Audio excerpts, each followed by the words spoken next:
तो बच्चों, in our previous lecture we discussed about the aerobic respiration, और aerobic respiration में हमने उसका नेट गेन क्या 38 एटीपी मॉलिक्यूल्स पर ग्लूकोज मॉलिक्यूल, और हमने क्या था क्रेब्स साइकिल। तो जो क्रेब्स साइकिल है आज हमने करना है, it is amphibolic pathway. Krebs cycle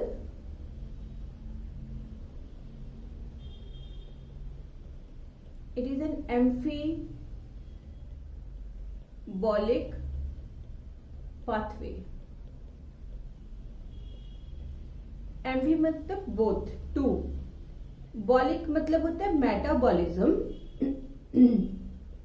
तो मेटाबॉलिज्म हम कहते हैं कि दो टाइप का होता है, कैटाबॉलिज्म एंड एनाबॉलिज्म। जो कैटाबॉलिज्म होता है उसमें होती है ब्रेकडाउन, और एनाबॉलिज्म में सिंथेसिस होती है। तो हमने यहाँ पे ये प्रूव करना है कि क्रेब्स साइकिल, जिसको हमने बोला था कि इसके अंदर ग्लूकोज की कंप्लीट ऑक्सीडेशन होगी, मतलब कैटाबॉलिज्म होगा, वो क्रेब्स साइकिल सिर्फ कैटाबॉलिज्म ही नहीं करता, वो एनाबॉलिक पाथवे भी है। तो इसको हम बोलते हैं कि क्रेब्स साइकिल है जो this is amphibolic pathway. It will work in both catabolic as well as anabolic processes. तो how Krebs cycle acts as the amphibolic pathway. तो हमने क्या था कि तीन टाइप के सबस्ट्रेट है, फैट्स है, ग्लूकोज है एंड प्रोटीन्स है। हमने ग्लूकोज की ब्रेकडाउन किया जिसमें क्रेब्स साइकिल आता है, बट अगर फैट्स ऑक्सीडाइज होने हैं तब भी क्रेब्स साइकिल से होंगे, और अगर प्रोटीन्स ब्रेकडाउन होनी है तब भी क्रेब्स साइकिल से होनी है।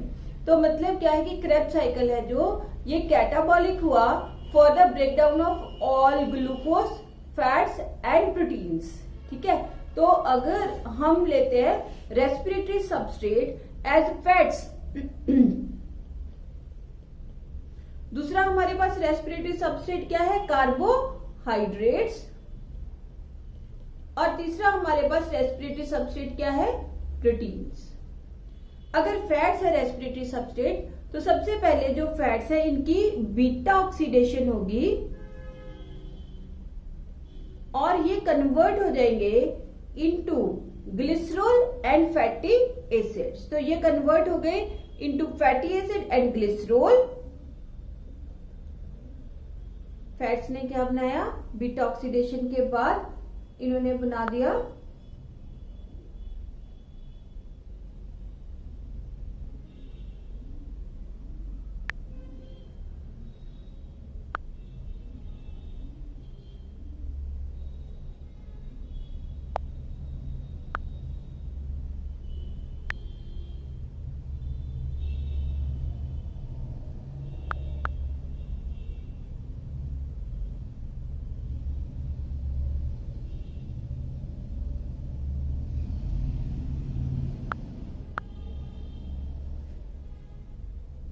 ठीक है।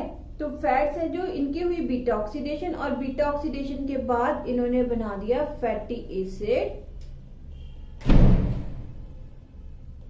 And glycerol.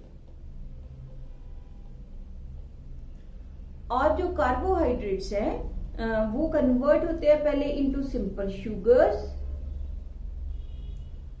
जैसे हमने बोला था ये कन्वर्ट हो जाएंगे इनटू ग्लूकोज, फिर ये बनता है ग्लूकोज 6 फॉस्फेट जो हमने किया था ग्लाइकोलाइसिस, फिर ये कन्वर्ट होता है with a series of reaction into fructose 1,6 biphosphate, और फिर 1,6 बाइफॉस्फेट है जो ये स्प्लिट होता है, और स्प्लिट होके ये बनाता है dihydroxy acetone phosphate and glyceraldehyde 3 phosphate. Dihydroxy acetone phosphate and glyceraldehyde 3 phosphate. ये जो ग्लिसरॉल्डिहाइड 3 फॉस्फेट है ये बाय सीरीज ऑफ रिएक्शन ये कन्वर्ट होता है into pyruvic acid. Pyruvic acid enter करता है in the Krebs cycle as acetyl coenzyme A, फिर ये एंटर करेगा क्रेब्स साइकिल में, और क्रेब्स साइकिल में एंटर करके इसने क्या बनाना है, इसने यहाँ पे हमने बोला था ऑक्सैलोइस्टिक एसिड होता है, और ये बनाता है सिट्रिक एसिड, और सिट्रिक एसिड है जो ये कन्वर्ट होता है by series of reaction into alpha keto glutaric acid. फिर ये अल्फा कीटोग्लूटारिक एसिड है जो succinyl coenzyme A, succinyl coenzyme A में कन्वर्ट हो गया और सक्सिनाइल कोएंजाइम ए के बाद यहाँ पे बना सक्सीनेट, फ्यूमेरेट, मेलानेट वगैरह बन के, और ये हमने थोड़ा सा साइकिल है जो उसको डिस्क्राइब कर दिया। अब क्या है कि कार्बोहाइड्रेट्स की तो हमने कर ली कंप्लीट ऑक्सीडेशन। अब ये जो फैटी एसिड एंड ग्लिसरॉल बने due to oxidation of fats, ये भी एंटर करेंगे। जो ग्लिसरॉल है ना बेटे, ये एंटर करती है यहाँ पे एज डाइहाइड्रोक्सी एसीटोन फॉस्फेट। और जो फैटी एसिड्स है जो इनकी बीटा ऑक्सीडेशन होती है और ये कन्वर्ट हो जाते हैं इनटू एसिटाइल कोएंजाइम ए। ये कन्वर्ट होते हैं इनटू एसिटाइल कोएंजाइम ए, और फिर ये एसिटाइल कोएंजाइम ए है जो वो क्रेब्स साइकिल में एंटर करके इसकी क्या कर देता है, ऑक्सीडेशन कर देता है। ठीक है। अब तीसरे हमारे पास आ गए प्रोटीन्स। प्रोटीन्स है जो ये पॉलीमर्स होते हैं अमाइनो एसिड्स के, तो इसलिए इन्होंने, क्योंकि पहले सिंपल मॉलिक्यूल में कन्वर्ट होना होता है, तो ये कन्वर्ट हो जाएंगे इनटू अमाइनो एसिड्स। ये जो अमाइनो एसिड्स है ये कन्वर्ट होता है into this organic acid, and this organic acid is known as pyruvic acid. ये हालांकि जरूरी नहीं है कि ये हमेशा पायरुविक एसिड में ही कन्वर्ट होगा। पायरुविक एसिड है जो इसमें कन्वर्ट होके प्रोटीन्स है जो ये चली जाती है एसिटाइल कोएंजाइम में, और फिर ये चली जाती है into Krebs cycle.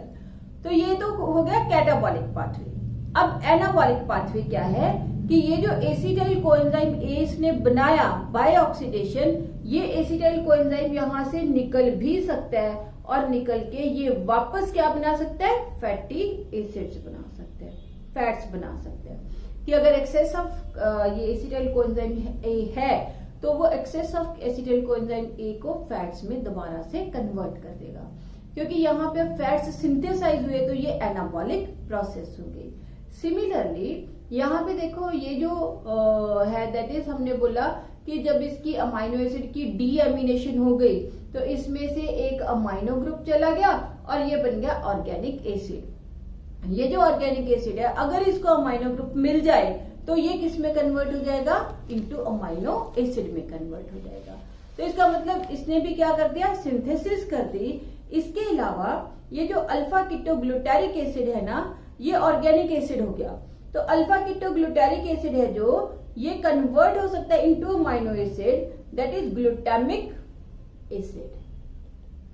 Glutamic acid है जो ये अमाइनो एसिड है, और अल्फा कीटोग्लूटारिक एसिड है जो ये ऑर्गेनिक एसिड है। तो ग्लूटामिक एसिड है जो ये, या ग्लूटामेट भी इसको बोल सकते हैं, एक ही चीज है बेटे, ग्लूटामिक एसिड या ग्लूटामेट। ये एक अमाइनो एसिड है तो ये प्रोटीन्स में कन्वर्ट हो जाएगा। तो प्रोटीन्स है जो इन्होंने बनाया अमाइनो एसिड, अमाइनो एसिड की डीएमिनेशन हुई, डीएमिनेशन के बाद ये कन्वर्ट हुआ इनटू ऑर्गेनिक एसिड। अगर ऑर्गेनिक एसिड में कन्वर्ट हो गया तो इसकी ऑक्सीडेशन हो जाएगी बाय क्रेब्स साइकिल। अदरवाइज यहाँ पे जितने भी एसिड्स बनते हैं ना बेटे, वो एसिड यहाँ से निकल के और अमाइनो एसिड में कन्वर्ट हो सकते हैं bye accepting the amino group. इसके अलावा जो सक्सिनाइल कोएंजाइम ए है, this is also precursor. Succinyl coenzyme A is precursor. किसका प्रिकर्सर है ये प्रिकर्सर है साइटोक्रोम्स का, जो हमने बोला था इलेक्ट्रॉन कैरियर्स होते हैं, क्लोरोफिल का एंड फाइटोक्रोम्स का। ठीक है। तो क्रेब्स साइकिल है जो हम बोलते हैं this is amphibolic pathway. Amphibolic का मतलब है both catabolic and anabolic processes है जो वो क्रेब्स साइकिल के थ्रू हो सकती है। कैटाबॉलिक प्रोसेस क्या हो गई, ब्रेकडाउन। किस किस की ब्रेकडाउन, सारे रेस्पिरेटरी सबस्ट्रेट्स है जो वो क्रेब्स साइकिल के थ्रू ही ब्रेकडाउन होते हैं, जिसमें हमने सबसे पहले ये सिंपल शुगर्स, कार्बोहाइड्रेट्स सिखा दिए। सिंपल शुगर्स में कन्वर्ट हुए ग्लूकोज में, ग्लूकोज कन्वर्ट हुआ इनटू ग्लूकोज 6 फॉस्फेट, फिर फ्रक्टोज 6 फॉस्फेट, फिर फ्रक्टोज 1,6 बाइफॉस्फेट, और ये स्प्लिट हो गया into dihydroxy acetone phosphate and glyceraldehyde 3 phosphate. Glyceraldehyde 3 phosphate है जो ये by series of reactions in the glycolysis ये कन्वर्ट हो गया इनटू पायरुविक एसिड, और पायरुविक एसिड हुआ एसिटाइल कोएंजाइम ए में, और एसिटाइल कोएंजाइम में क्रेब्स साइकिल में एंटर कर गया। अब जो फैटी एसिड्स के फैट्स के जो फैटी एसिड्स थे वो तो चले गए एसिटाइल कोएंजाइम ए बनाने, और जो ग्लिसरॉल था वो 3 कार्बन कंपाउंड है तो उसने बना दिया डाइहाइड्रोक्सी एसीटोन फॉस्फेट। तो इस तरह से बेटा क्या है कि फैट्स है जो एसिटाइल कोएंजाइम ए है वो फैटी एसिड से बना, बट एसिटाइल कोएंजाइम ए वापस फैटी एसिड्स भी बना सकता है और वापस फैट्स भी बन सकते हैं। प्रोटीन्स अमाइनो एसिड से ऑर्गेनिक एसिड में अगर अमाइनो ग्रुप लग गया तो वो अमाइनो एसिड बनेगा और प्रोटीन्स बना देगा। अगर वो डीएमिनेशन होके इसमें एंटर कर गया तो वो ऑर्गेनिक एसिड बनेगा और ऑक्सीडाइज हो जाएगा। इसके अलावा जो सक्सिनाइल कोएंजाइम है वो प्रिकर्सर है, रॉ मटेरियल है for the formation of cytochromes, chlorophyll and phytochromes. ठीक है, तो हम कह सकते हैं that Krebs cycle is amphibolic pathway because it is responsible for, first क्या है, किसके लिए रिस्पॉन्सिबल है, for the breakdown of all the 3 respiratory substrates. कौन कौन से, फैट्स, कार्बोहाइड्रेट्स एंड प्रोटीन्स। ठीक है, फिर लिखोगे ये हो गया कैटाबॉलिक प्रोसेस, कैटाबॉलिज्म। फैट्स है जो they dissociate to form fatty acids and glycerol. Glycerol glycolysis में एंटर करेगी to form dihydroxy acetone phosphate, and fatty acids है जो ये कन्वर्ट हो जाएंगे इनटू एसिटाइल कोएंजाइम ए। ये जो एसिटाइल कोएंजाइम ए है ये यहां से निकल के वापस फैट्स भी बना सकता है। तो ये जो रेड वाली है ये हो गया एनाबॉलिक पाथवे, ब्लैक वाला हो गया कैटाबॉलिक पाथवे। सिमिलरली जो हमारे पास है प्रोटीन्स, तो प्रोटीन्स है जो इन्होंने बनाए अमाइनो एसिड्स, है जो इनमें से अमाइनो ग्रुप रिमूव हुआ और ये बन गए ऑर्गेनिक एसिड्स। ठीक है, ये ऑर्गेनिक एसिड क्रेब्स साइकिल में भी एंटर कर सकते हैं, या फिर ये ऑर्गेनिक एसिड है जो ये दोबारा अमाइनो एसिड्स में कन्वर्ट हो सकते हैं by taking the amino group. ठीक है, तो अगर इसकी ऑक्सीडेशन होती है तो ये एनाबॉलिक हो गया, ये कैटाबॉलिक हो गया,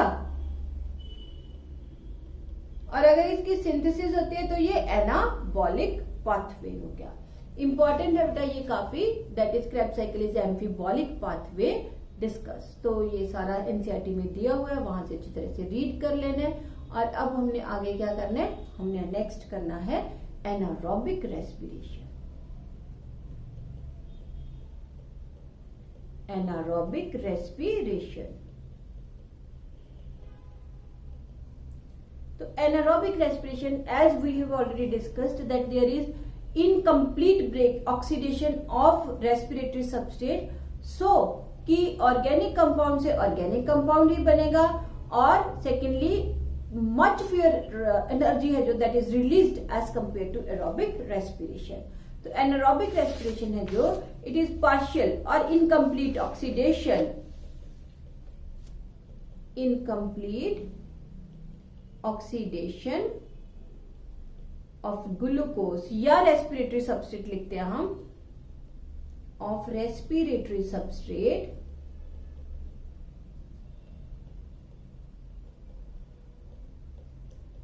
in the absence of oxygen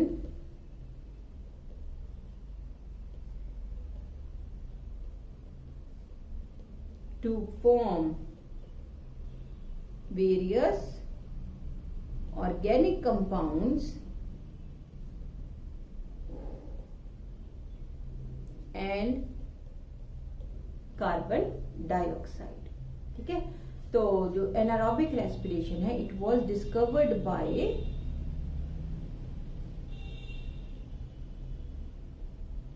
Bucknor in yeast में इसको डिस्कवर किया था और उसने देखा कि यीस्ट है जो फर्मेंटेशन करती है, और अगर हम यीस्ट है जो इसको ग्राइंड करके किसी शुगरी सब्सटेंस में डालें तब भी ये फर्मेंटेशन कर सकती है। तो यीस्ट में से जो एंजाइम निकाला वो एक कॉम्प्लेक्स एंजाइम था जिसका नाम था जाइमेज। क्योंकि जाइमेज एंजाइम था, so anaerobic respiration is also known as fermentation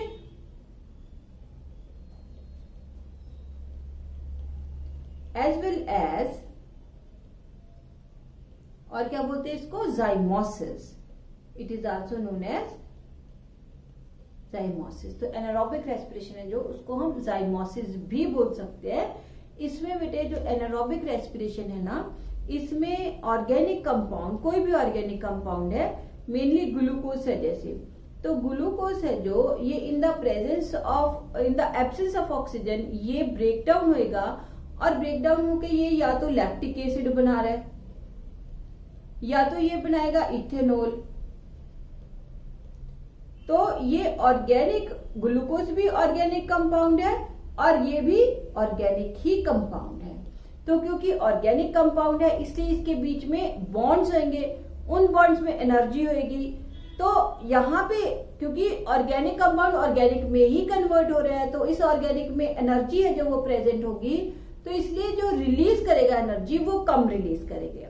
जबकि एरोबिक रेस्पिरेशन में क्या हुआ था, एरोबिक रेस्पिरेशन में जो ग्लूकोज है वो कन्वर्ट हुआ था into carbon dioxide and water, that is organic compound है जो वो कन्वर्ट हुआ था इनटू इनऑर्गेनिक कंपाउंड्स। क्योंकि सारे बॉन्ड्स ब्रेक हो गए इसलिए बहुत ज्यादा एनर्जी है जो वो रिलीज होती है ड्यूरिंग एरोबिक रेस्पिरेशन, और एनारोबिक रेस्पिरेशन में कंपैरेटिवली काफी कम एनर्जी है जो वो रिलीज होती है। तो एनारोबिक रेस्पिरेशन है जो वो हमने किया, there is partial oxidation of respiratory substrate, organic to organic बनेगा and less amount of energy that is released. जो एनारोबिक रेस्पिरेशन है इसमें ऑक्सीजन की कहीं भी जरूरत नहीं होती, तो इसलिए बैक्टीरिया वगैरह में ये एनारोबिक रेस्पिरेशन प्रेजेंट होती है। कहाँ पे है, aerobic respiration is present in, एक तो बेटे ये प्रेजेंट होगी इन एनारोबिक बैक्टीरिया, एक ये प्रेजेंट होती है इन फर्मेंटेशन, एक ये प्रेजेंट होती है इन आवर मसल्स। तो मसल्स में कब होती है एनारोबिक रेस्पिरेशन, जब हम एक्सरसाइज करते हैं, मसल्स को ज्यादा यूज करते हैं। तो मसल्स हैं जो या हम रनिंग करते हैं, तो जो भी मसल्स जिनको ज्यादा वर्क करना पड़ेगा वो अपनी ऑक्सीजन की डिमांड को मीट करने के लिए एनारोबिकली भी रेस्पायर करते हैं। तो जब हम वो मसल्स है एनारोबिक रेस्पायर करते हैं तो वहां पे लैक्टिक एसिड डिपॉजिट हो जाता है, और वो लैक्टिक एसिड है जो वो क्रैम्प्स के लिए रिस्पॉन्सिबल होता है।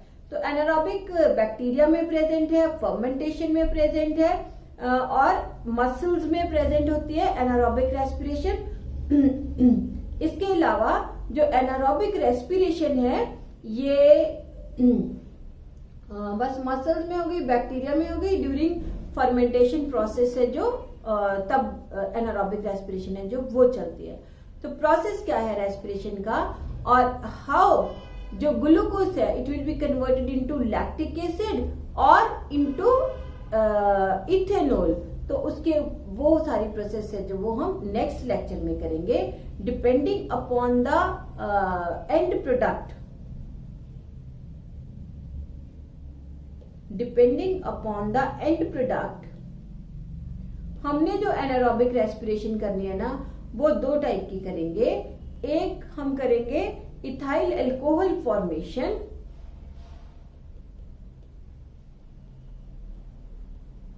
और दूसरी हम करेंगे lactic acid formation, lactic acid formation. तो नेक्स्ट लेक्चर में हम करेंगे प्रोसेस ऑफ एनारोबिक रेस्पिरेशन।